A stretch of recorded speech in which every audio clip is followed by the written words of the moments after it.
Il effectuera son dernier voyage de retour sur le sol de ses ancêtres.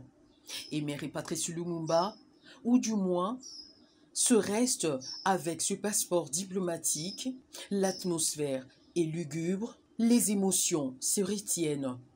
Lorsque le premier de fils Lumumba, François Lumumba, reçoit du vice-premier ministre, ministre des Affaires étrangères, Lutundula Apala Penapala, cette pièce d'identité du tout premier ministre pour ce retour attendu depuis 61 ans.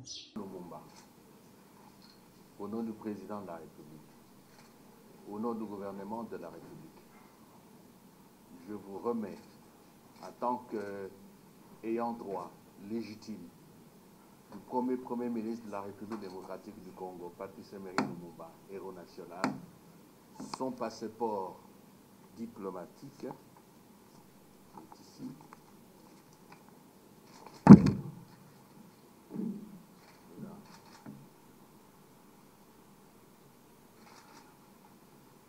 afin que vous puissiez, conformément aux règles, finaliser, faire aboutir la procédure de rapatriement de sa relique.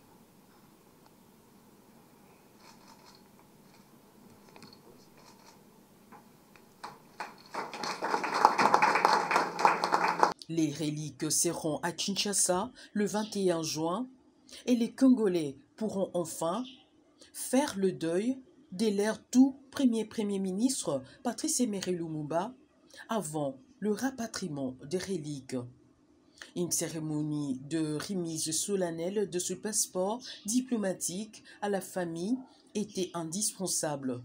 Antoine Tshisekedi Tshilombo, qui lui-même s'est même déjà rendu au village natal de Lumumba, là où se trouve, comme on dit chez nous, enterré son cordon ombilical. Après plus de la moitié d'un siècle, la mémoire de Emery Patrice Lumumba pourront enfin reposer sur la place échangère de Limete, déjà apprêtée à cette occasion. Le président de la République démocratique du Congo, Félix Antoine Tshisekedi Tshilombo, s'y était engagé et aujourd'hui, nous sommes en pleine réalisation.